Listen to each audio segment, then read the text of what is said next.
Olá! A gente está aqui hoje mais uma vez, um momento muito especial do nosso estudo, do nosso guia semanal de estudo da Bíblia. E você, mais uma vez aqui, muito bem-vindo. Estamos felizes aqui com a sua presença. E hoje, para nós começarmos a falar sobre um tema que é tão importante, é tão relevante, nós temos alguns convidados especiais aqui, já vou falar sobre eles. Mas essa semana nós estudamos especificamente sobre o prólogo do livro de João. Estamos estudando todo esse trimestre o Evangelho de João e essa semana falamos sobre os primeiros 18 versos desse livro. E a partir disso vamos esmiuçar mais um pouquinho esse livro, vamos conhecer um pouquinho mais sobre ele, entender o que João quis dizer para a gente lá dentro de todo o cerne dessa questão, dessa abertura desse livro. E você, o convidado especial, e eu gostaria de fazer uma oração com vocês antes de apresentar aqui os nossos convidados de hoje. Vamos fechar os nossos olhos, vamos falar com Deus? Grande e maravilhoso Deus, nós te agradecemos por essa oportunidade única que temos de poder estudar a sua palavra. Graças te damos porque podemos, a partir da sua palavra, ouvir a sua voz e compreender a sua vontade para a nossa vida. Nos entregamos em suas mãos nesse momento e nos capacita para essa compreensão com o teu Espírito Santo, em nome de Jesus. Amém. E hoje nós temos dois convidados muito especiais. E aqui à minha direita nós temos o Denis Cordeiro.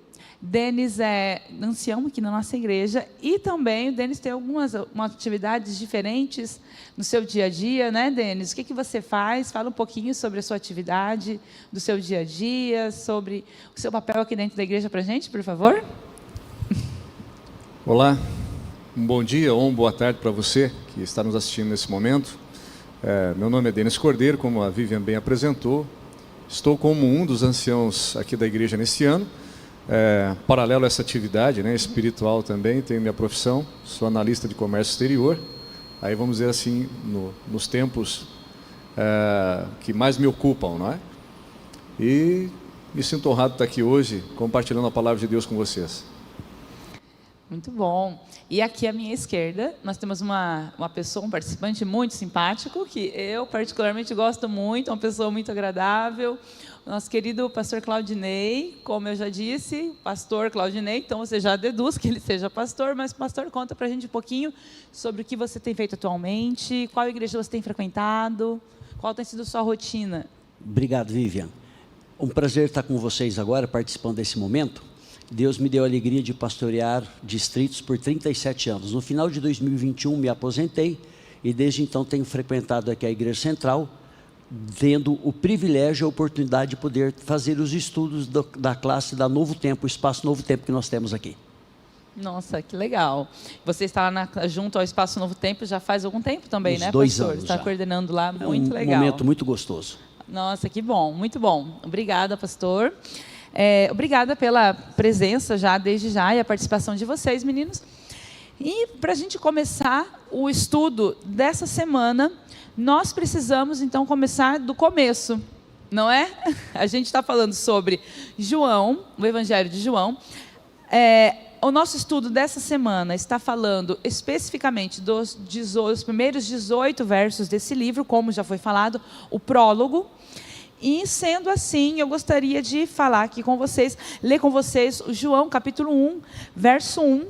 E eu acho bem interessante a gente começar pelo começo, ler desse verso, porque ele vai ser basicamente o nosso pano de fundo de todo esse estudo dessa semana.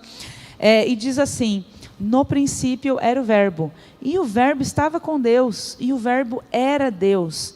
Ele estava no princípio com Deus, todas as coisas foram feitas por ele, e sem ele, nada do que foi feito se fez. No princípio, o Logos divino. Pastor, poderia falar para a gente um pouquinho sobre isso? No princípio, o Logos divino. No princípio era o verbo. O que é isso? A ação divina da criação estava centralizado na pessoa de Jesus. Ele é apresentado aqui como o Logos que cria, o eterno com Deus o Pai.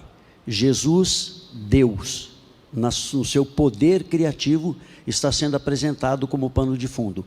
tudo que foi feito centralizado nele como agente divino da criação. Perfeito, perfeito. Denis, o que você teria a falar para a gente sobre a questão do Logos divino? Qual é a visão? O que significa a palavra Logos? O que isso quer dizer para a gente? Como Jesus pode ser considerado aqui? Como nós podemos chegar ao conceito de que o verbo seria Jesus? Então, João apresenta aqui nesses primeiros versos do capítulo dele que do grego logos vem o significado verbo, né? É igual o pastor já mencionou aqui, que verbo é aquele agente ativo, né? Que pratica a ação. João identifica aqui Jesus como sendo o agente da criação. Ele é aquele que, por meio dele, todas as coisas foram feitas. Se você que está nos acompanhando agora nesse momento, se você fizer uma consulta rápida na sua Bíblia, em Colossenses, no capítulo 1, verso 16 e 17, Paulo, na sua carta aos Colossenses, ele diz que por meio de Jesus Cristo, todas as coisas vieram a existir. E sem ele, nada do que existe, existiria. Então, ele apresenta Jesus aqui como sendo o Criador de todas as coisas. E também apresenta Jesus como sendo Deus. Paulo faz uma menção importante aqui, que Jesus também é um ser divino, dotado de todo poder, assim como Deus Pai também é o Deus Todo-Poderoso. Jesus também é Deus. Muito interessante a gente falar sobre isso, que Jesus é Deus. E o quão importante e quão significativos são esses versos que dizem, que se referem a Jesus como Deus. Porque nós sabemos que existe também um conceito aí fora de que Jesus não seria Deus. Existe, inclusive, na teologia, correntes assim que tentam dizer que houve um tempo no passado que Jesus teria sido criado, né? Sim, Jesus como um ser criado, né? Exatamente, não Deus, Viviane. O Criador. Na verdade, a Bíblia não está dizendo isso. A Bíblia está dizendo que Ele é o Criador de todas as coisas. Uma das características, por exemplo, de Deus é ter vida em si mesmo. Jesus tinha. Outra característica de Deus é o poder de perdoar pecados. Jesus tinha. Deus deu um mandamento: não adorar outros deuses. Anjos não aceitaram adoração. Jesus aceitou a adoração. Isso mostra o poder inerente dele. Ele não tinha poder, ele é o poder. Todas as coisas estão centralizadas nele. E quando a gente compreende isso, a gente consegue entender a imensidão do sacrifício de Jesus na cruz do Calvário. Ele não enviou alguém, ele veio aqui, ele pisou nesta terra, ele tomou o meu lugar. Isso aqui é impressionante. Isso é muito lindo, né? É muito lindo. E o interessante é que somente no Evangelho de João a gente vê isso acontecer, né? Essa afirmação que Jesus que era o verbo, no princípio era o verbo era Deus e o verbo estava com Deus. Não é só no Evangelho de João que a gente vê essa afirmação tão clara. Eu posso... Já logo no prólogo, já começa com esse conceito. Eu diria assim, que esse poder de Jesus está em todo o Evangelho. No Apocalipse ele apresenta muito isso.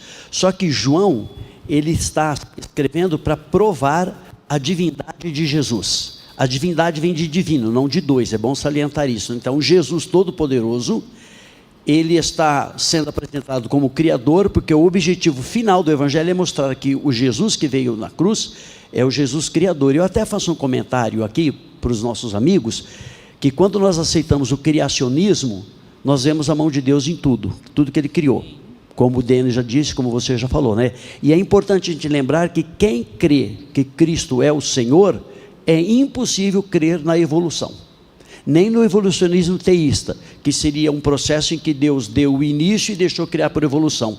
O pontapé inicial. Exatamente, não, a base de tudo é Cristo, Deus e Cristo juntos na criação. Perfeito, perfeito.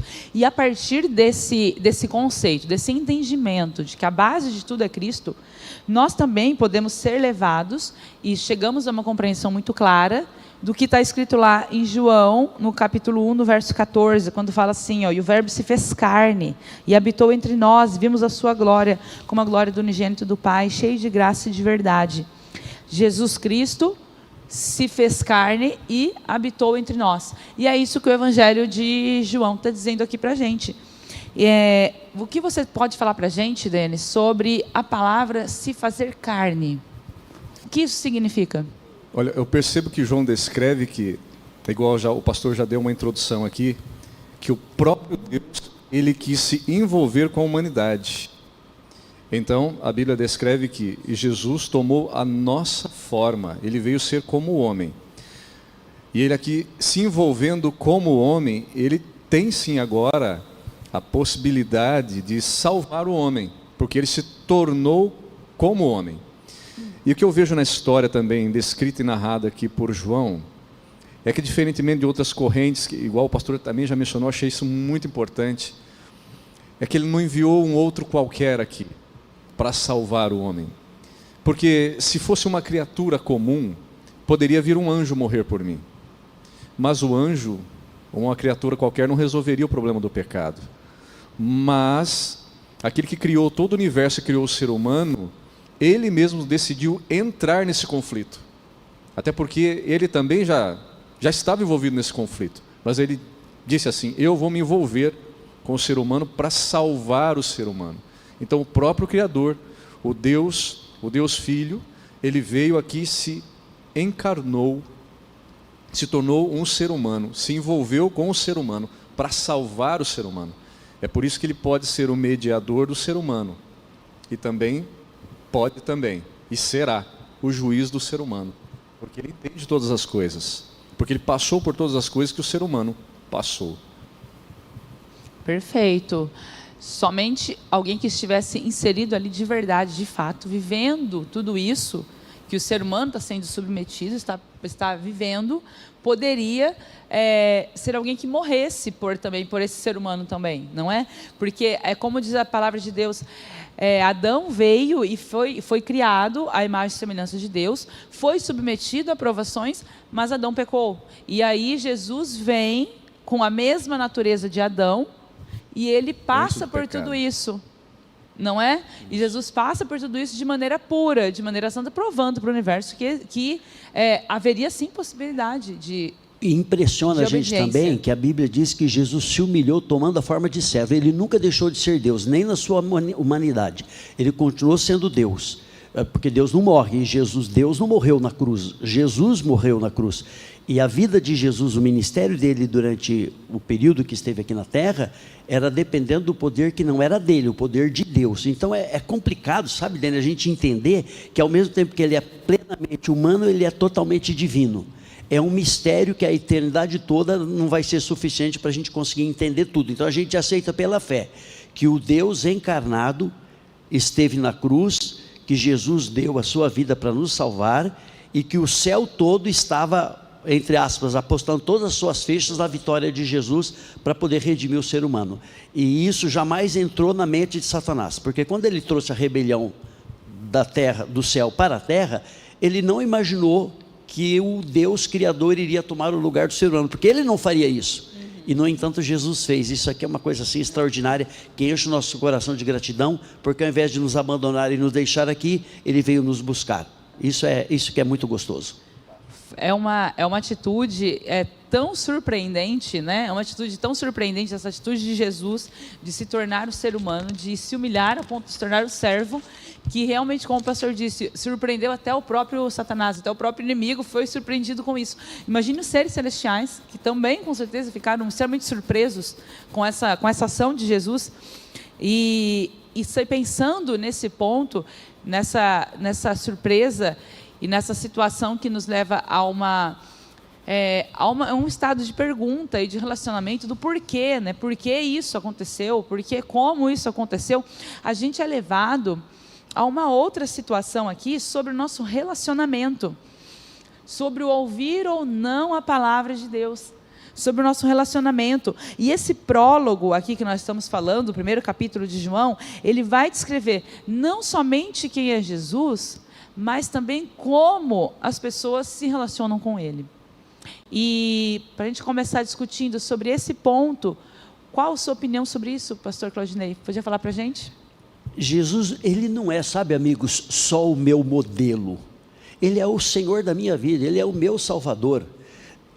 A Bíblia chega a dizer que em 1 João 2, que nós temos que andar como Jesus andou. Isso aqui é uma coisa fora do comum. É um milagre extraordinário de Deus que nós, seres rebeldes, aceitemos o plano da salvação, entremos em aliança com Deus e desejamos ser semelhantes a Jesus, para nós desejarmos passar a eternidade com Ele. Então esse convívio de Jesus aqui na terra, os 30 anos que ele viveu aqui, os milagres que ele realizou, mostra a profunda empatia de Jesus por cada um de nós.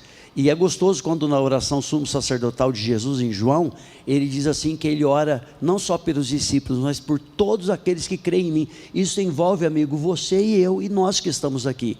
Nós estamos inclusos na oração de Jesus. Então, o que eu estou vendo aqui? É Deus dizendo assim, você não está sozinho. Eu estou aí com você. E me permita, Vivian, ir lá num assunto que não é o objetivo principal da nossa lição aqui, mas quando a Bíblia fala que Jesus foi preparar um lugar, ele diz, olha, e eu quero que vocês fiquem comigo nesse lugar que ele foi preparar. Então Jesus não quer distância, Jesus quer aproximação. E essa aproximação dele, ele demonstrou vindo aqui, morrendo na cruz, ressuscitando e prometendo voltar. Tudo por quê? Para que você, o Denis e eu não nos sentíssemos abandonados nem sozinhos. Sim, com certeza. E o mais interessante dessa coisa de Jesus ter vindo habitar para querer um relacionamento conosco aqui, nós vemos quando ele deu a ordem, isso me faz lembrar o que o pastor comentou, para que o povo de Israel lá no início fizesse um tabernáculo que habitasse com o povo. E de repente também nós encontramos no mesmo princípio, quando Jesus se encarnou para estar entre nós aqui, viver como ser humano, ele também estendendo a sua tenda para habitar entre os homens. Mas agora... Por isso diz que ele queria tabernacular conosco. Né? Essa é a palavra. Ele queria tabernacular, habitar conosco, para mostrar verdadeiramente qual é o caráter de Deus. E revelar porque o caráter de Deus estava em xeque perante o universo. O homem já havia, infelizmente, pecado. E agora também os anjos anelavam perscrutar o que diz a carta de Pedro, né? Essa história da redenção. E Deus vem revelar o seu verdadeiro caráter. E é engraçado porque nós vamos chegar lá no tema onde Jesus é glorificado e o caráter de Deus também é reivindicado e também é glorificado. E é de uma forma estranha para o mundo, não é? Até porque é com a morte de Jesus que ele é glorificado. Algo que então parecia vamos dizer assim, uma vergonha para toda a humanidade. É porque a cruz é o mesmo lugar que é o lugar da mais profunda humilhação, é o lugar da maior glorificação. Exato. O mundo, Paulo mesmo chega a dizer que isso é uma loucura para o mundo até, né? As pessoas não conseguem compreender essa coisa de como morrer pode ser algo glorioso, não é? E pode salvar a humanidade, mas a missão de Jesus foi cumprida, porque ele veio com esse intuito. E o mais legal de tudo é que com a morte de Cristo, com todas as coisas que ele revelou através do seu caráter e vida, ele diz que aquele que crer nele, porque nós estamos falando sobre a crença ou rejeição de Jesus, aqueles que creem nele podem se tornar agora filhos de Deus. É o que ele descreve em Gálatas, capítulo 3, verso 29, né? Todo aquele que tem fé em Jesus também é considerado como membro da família de Deus, da família de Israel. Que coisa mais linda, né? Exato. Como ele isso não rejeita, né? Como isso é profundo, não é? Nenhum filho dele é rejeitado, independente da sua nacionalidade, independente da família a qual pertença. Exato. Esse filho sempre é aceito, esse filho sempre tem as portas abertas ali no seio do Pai. E isso é muito maravilhoso e é algo que também nos surpreende todos os dias quando a gente para pensar. Um Deus que recebe a todos, independente da sua história, independente do que houve, independente do que aconteceu, independente de sua nacionalidade, é um Deus que está aberto, disposto a receber. E isso é realmente surpreendente. Mas tem mais um tema que é muito recorrente aqui nesse evangelho, que é a incredulidade, que é a fé e a incredulidade. E João vai falar bastante sobre isso. Falar sobre aqueles que creem em Jesus e aqueles que, mesmo tendo a oportunidade de crer, escolhem não fazê-lo. Com relação a esse posicionamento, com relação a essa escolha que o ser humano toma, Denis, como você vê, o que você vê com relação a isso aqui no Evangelho de João, no nosso guia da semana, que nós falamos sobre isso, as pessoas que têm a oportunidade de crer e escolhem não fazê-lo, e aquelas que entendem, creem, têm a oportunidade, abraçam, amam e aceitam isso com todo o seu coração. Eu vejo que João apresenta Jesus na sua forma assim mais esplêndida, né? Ele apresenta Jesus como Messias, como Criador, como Deus. Essa apresentação que ele faz de Jesus ele procura também mostrar que Jesus, com as suas atitudes aqui na terra, com os milagres que ele fez, com as palavras que ele proferia também, isso atraía muitas pessoas, e outras pessoas também ouviam, viam os milagres que ele fazia, mas também escolhiam rejeitar. Então, rejeitar Jesus ou aceitar Jesus partia de uma escolha do ser humano, porque todas as evidências de quem era Jesus e qual era a missão que ele estava por fazer aqui na terra, Jesus deu. Hoje nós temos também as mesmas evidências bíblicas, e até a natureza nos mostra que existe um ser criador. E todas essas evidências nos tornam, como diz Paulo, indesculpáveis diante de tudo isso que nós vemos. Agora, cabe uma escolha nossa. Algumas pessoas que dizem assim, não, eu creio em Deus. O próprio Tiago, no capítulo 2, verso 19, diz que até o diabo crê, não é? Mas a crença do diabo é diferente daquela crença do cristão ativo, não é verdade, pastor? Porque o cristão que crê de fato em Cristo vai viver como ele viveu e como ele andou, e vai procurar fazer as coisas que o próprio Jesus ensinou. Então o fato de crer apenas e não viver de acordo com a palavra de Deus, não o torna um mero seguidor de Jesus Cristo.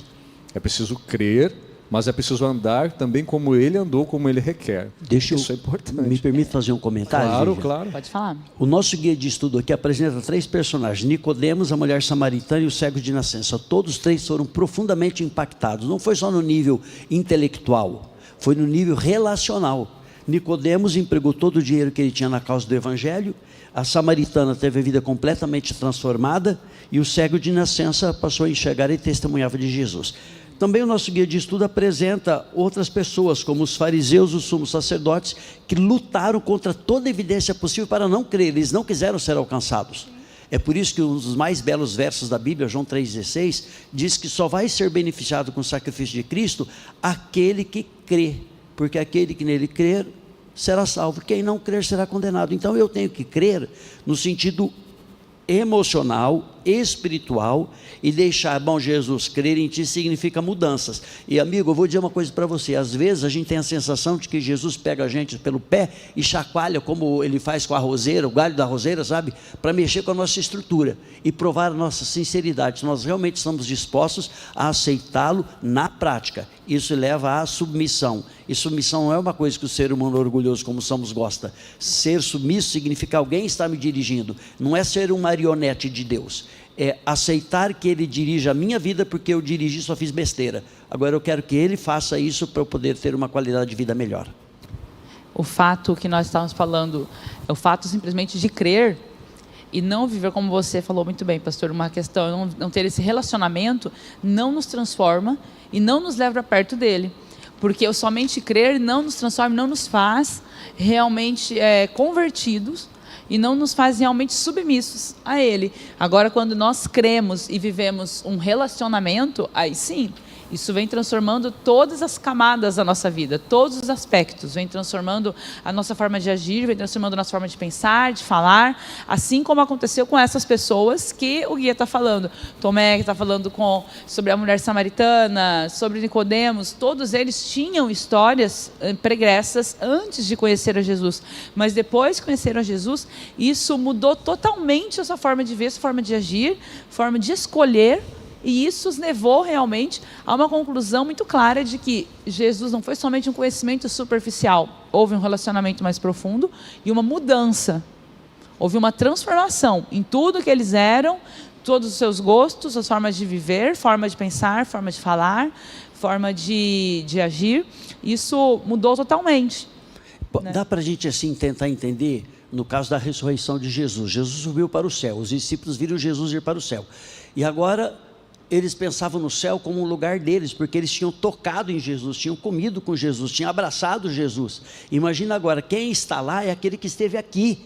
E isso é muito impactante, porque eu sei que o céu é um lugar que existe, algum lugar lá para cima. A Bíblia diz que é o terceiro céu, né? O céu da morada de Deus. Então, esse Jesus que esteve aqui, é o Jesus que está lá, é o Jesus que vai voltar.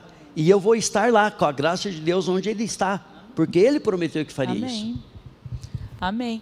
E isso realmente é muito legal a gente pensar nisso, né? Ainda mais, principalmente para a época deles. Imagina eles que tiveram o privilégio de conviver ali face a face com Jesus, poder pensar nisso, né? Aquele Deus que viveu, aquela pessoa que conviveu comigo, que comeu comigo, agora está lá. E é Ele que eu estou aguardando voltar. Isso aí. Que coisa maravilhosa. Lindo demais. E pensando sobre esse ponto, desse céu que está lá, que nós aguardamos esse momento, desse reencontro, nós também falamos um pouquinho essa semana sobre a glória, sobre Exato. a glória desse pai, a glória desse filho, e vamos entrar já nesse tema da glória, e eu queria saber, pastor, você pode começar com a gente falando um pouquinho sobre essa questão da glória, sobre a presença desse pai, dessa glorificação desse filho, que na cruz foi glorificado para revelar o caráter de seu pai. O livro Desejado de Todas as Nações, amigos, é um excelente livro, um dos melhores livros do mundo escritos sobre a vida de Jesus. Eu amo esse livro. E eu vou fazer algumas referências. Por exemplo, a autora de Desejado de Todas as Nações, Ellen White, ela diz assim, que em volta da cruz houve trevas sobrenaturais. A Bíblia diz isso, que foi a maneira que o Pai encontrou para estar ao pé da cruz e velar a sua glória, para que os seres humanos que estivessem ali não fossem fulminados pela glória do Pai que se viesse a se manifestar. Por outro lado, ela também diz nesse livro que Satanás estava ali ao pé da cruz para mexer na mente das pessoas, para rejeitar Jesus até o final. Isso é impressionante porque mostra que o conflito cósmico entre o bem e o mal estava presente na cruz, no lugar de salvação, mas também houve o lugar de condenação. Imagina você pensar no futuro, quando Jesus está voltando, e aqueles que o crucificaram, verem o Jesus glorificado retornando, o pavor, o terror que eles vão sentir. Isso é muito triste. Então, não sei se eu entendi bem a sua pergunta, a glória de Deus estava sendo velada ali na cruz. Ao mesmo tempo, Jesus estava morrendo, sentindo-se abandonado, que ele disse, Deus meu, por que me desamparaste? A maior glória de Jesus foi na hora do seu maior desamparo, quando ele está sendo o substituto do ser humano, e experimentando a dor que os não salvos sentirão quando Jesus voltar, de saber que eles poderiam ter sido salvos e perderam tudo. Isso é desesperador. Então, a glória se manifesta na salvação e, infelizmente, na condenação daqueles que a rejeitam. E perder o céu significa perder tudo, né, pastor? Eu acho que, e penso, que isso só será medido por aquelas pessoas que rejeitam Jesus hoje, naquele grande dia da volta de Jesus. A glória de Jesus, ela precisa ser manifestada na nossa vida hoje também. Eu acho muito bonito o texto de Filipenses, no capítulo 2, versos 5 a 8. Nós mencionamos aqui no nosso bate-papo do início aqui, né, do nosso guia também, que Jesus ele se esvaziou.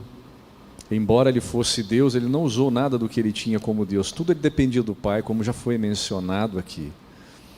E naquele momento de maior agonia dele, do distanciamento que ele sentia entre ele e Deus, Deus mesmo assim ainda estava ali, como o pastor bem explicou para nós aqui, naquele momento de trevas sobrenaturais, ao lado de Jesus.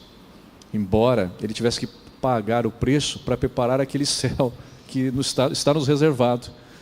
Veja que um preço muito grande foi pago por mim e por você, para que você e eu pudéssemos estar onde Ele está. Ele recebeu aquilo que nós merecíamos, para que nós não recebêssemos.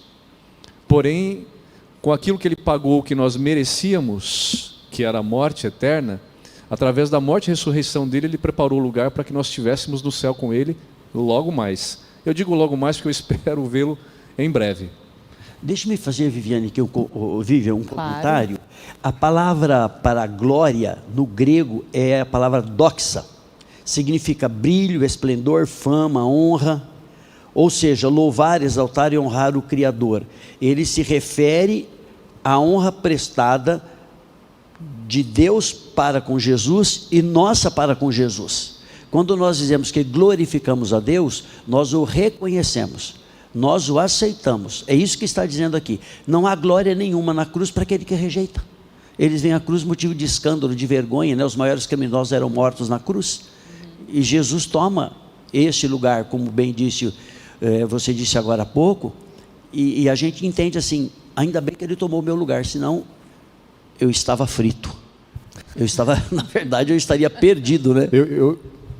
Eu compartilho de um pensamento assim, que eu acho que nós já estaríamos extintos se não fosse pelo que Cristo fez por nós. Muito pastor. mais do que estar frito, né, Denis? Exatamente, estaríamos já extintos. Acho que a raça humana já teria sido extinta. É um ponto que eu quero ressaltar, nós já estamos caminhando para o final praticamente, mas na vida e no ministério de Jesus, como ele veio aqui representar o caráter de Deus, ele veio aqui mostrar para o ser humano que sim, é possível ser fiel a Deus em tudo, inclusive na sua lei, nas coisas que ele mesmo viveu e transmitiu ao ser humano, que é sim possível o ser humano viver de acordo com aquilo que Deus pede. Ele veio mostrar para o universo e até para as hostes demoníacas, dizendo o seguinte: olha, é possível sim viver de acordo com o que Deus pede. Jesus foi fantástico nesse aspecto. Eu acho incrível isso. E me dói o coração, pastor, quando eu vejo pessoas às vezes dizendo o seguinte, que não é possível viver de acordo com o padrão que Deus nos pede. Mas o que será que o Evangelho e a vida de Cristo pode fazer por nós então, né? Pior é eu ter ouvido de uma pessoa dizendo assim: Jesus fez isso para mim porque ele quis, eu não pedi. Olha que coisa assustadora. Verdade. Está certo que foi não mais do que 2 casos ao longo desses quase 40 anos de ministério.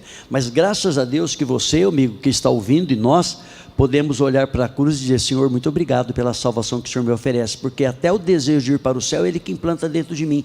Senão eu iria para o inferno feliz, subindo, cantando, achando que eu estaria indo para um passatempo e para um piquenique. E na verdade Jesus está como que desvendando o véu que separa o mundo visível do invisível e dizendo o seguinte: olha, o inferno não é um lugar de piquenique, é um lugar de condenação, enquanto que o céu não é fictício, é um lugar de glória, para viver com Ele a vida eterna. Isso faz toda a diferença do mundo. Isso muda totalmente o conceito e muda totalmente a nossa visão, né? Isso é muito importante. Denis, quer falar mais alguma coisa? Essa questão da mudança de visão que nós vemos retratada pela vida de Cristo tem que impactar a nossa vida, né?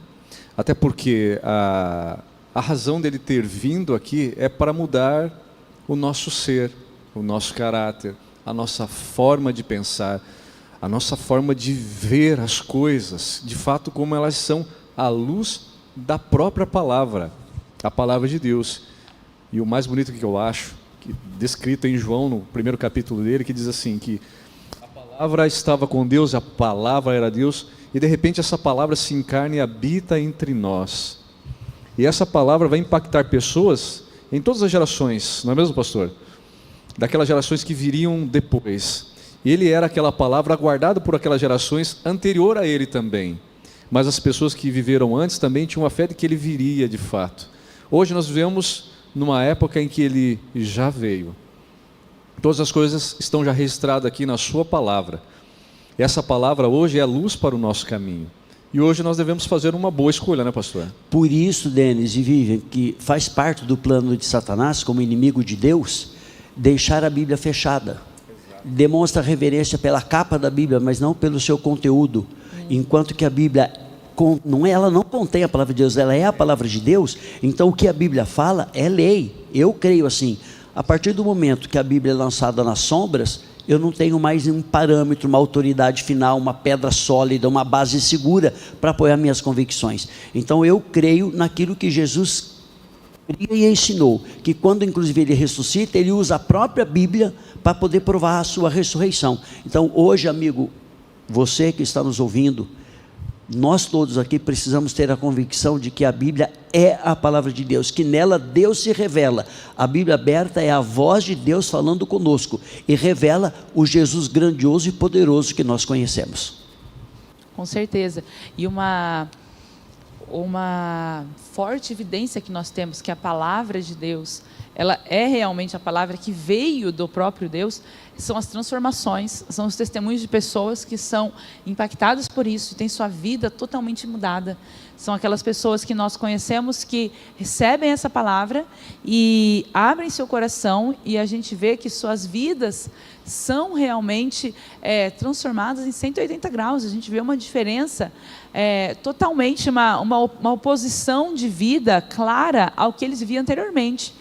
E isso nós temos visto consecutivamente quando nós vemos pessoas se entregando a Jesus, pessoas dando seu testemunho sobre o que a palavra, o que esse Deus fez na sua vida, a partir do momento que o conheceu, que se entregou a Ele, e o que isso fez em contrapartida, o que isso transformou, o que isso causou na sua própria vida. E isso é uma evidência muito forte de que nós temos de que existe um Deus que está por trás de tudo isso, existe um Deus que escolheu se tornar carne, morrer por nós, e escolheu a partir desse livro maravilhoso se revelar a nós para que nós conhecêssemos essas histórias e também fôssemos transformados por ela. Eu poderia adiantar uma outra coisinha, mas no livro de Miqueias, capítulo 4, verso 5, fala que os dias de Jesus eram desde os dias da eternidade. Então, quando até Filipe perguntou em João 14, verso 9, mostra-nos o Pai, é o que nos basta, Jesus diz, mas eu estou há tanto tempo com vocês não me conhecem. Então, quem vê Jesus é o Pai, não tem assim aquele Jesus bondoso no Novo Testamento e um Deus irado no Velho Testamento. Não. O diabo faz ter essa ideia para nós não compreendermos quem é Deus, o caráter de Deus.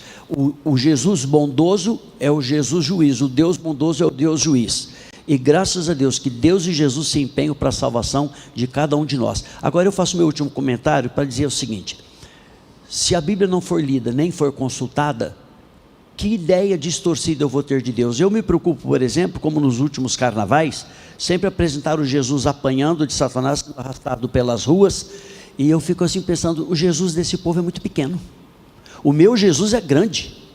Ele é adorado pelos anjos, ele tem todo o poder, ele é o verbo eterno, ele é o Logos. Agora apresentam um Jesus como se fosse uma Maria mole, um Jesus sem espinha dorsal que pudesse ser manipulado, um Jesus fraquinho, que fazem com ele o que ele quer. Não, Denis, você vai conver comigo, Vivian. O meu Jesus, o nosso Jesus, ele é todo poderoso, ele não é esse Jesus fraquinho não, ele virá, e nós teremos que prestar conta diante dele. Então vamos convir. Amigo, nós temos que ver Jesus na sua glória, e a glória de Jesus é exercer a sua autoridade como Criador, Senhor e Salvador. Amém, amém. Exato, esse mesmo Jesus que o pastor acabou de mencionar aqui, ele virá com poder e grande glória, e acompanhado por todos os seus anjos, né?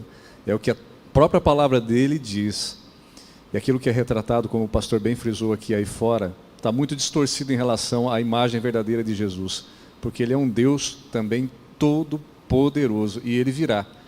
E deixa eu dizer uma coisa para você: Jesus veio aqui e veio mostrar o verdadeiro caráter de Deus, e veio mostrar também, conforme relatado nas suas escrituras, em 1 João, no capítulo 1, nos versos finais, e no início do capítulo 2, ele diz que ele é o nosso advogado, se nós pecarmos. Em João, no Evangelho de João, no capítulo 5, dos versos 28 em diante, diz que ele vai se tornar juiz. Então, se Jesus é o seu advogado e também será o nosso juiz, deixa eu perguntar uma coisa para você, nosso amigo que nos assiste nessa tarde. Se você tem Jesus como seu advogado, ele se tornará também o seu juiz. Tem como você perder a causa se você aceitar viver de acordo com o convite que ele te faz hoje? Não tem como perder essa causa, né, pastor?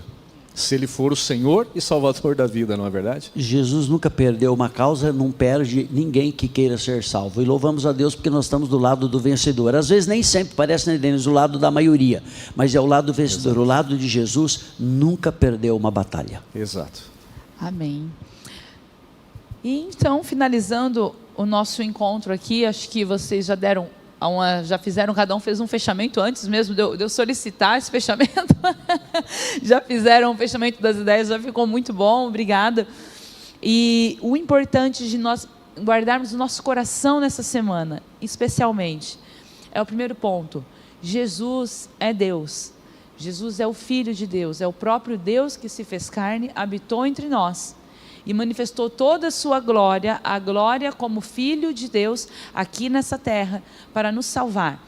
Ele veio naquele momento, como diz o Evangelho, diz assim, na plenitude do tempo veio Jesus, porque no momento exato em que o Evangelho, em que a imagem de Deus, em que a imagem desse Cristo estava mais deturpada em todo aquele ambiente religioso, esse Deus veio para revelar o verdadeiro caráter desse Pai.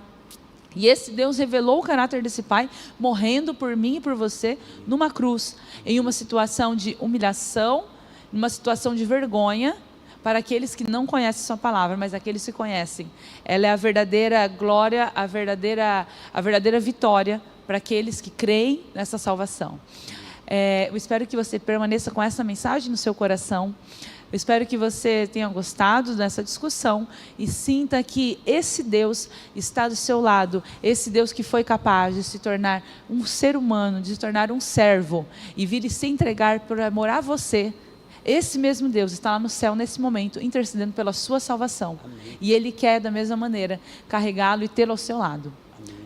Que Deus possa te abençoar nesse conhecimento, nessa certeza.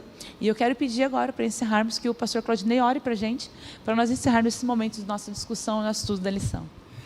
Senhor nosso Deus, obrigado em Cristo Jesus pela revelação da Tua palavra. Não estamos sozinhos no universo. O Senhor nos ama, nos conhece pelo nome, sabe das nossas lutas, angústias, preocupações e nos oferece algo melhor do que a mera vida aqui na terra. Obrigado por essa esperança, porque Jesus tornou tudo isso possível. Revelar que o Senhor é um Deus de amor e quer salvar a cada um de nós. É em nome dele que nós oramos e agradecemos. Amém. Nós esperamos você até a próxima semana e fique com o nosso querido Deus e um abraço.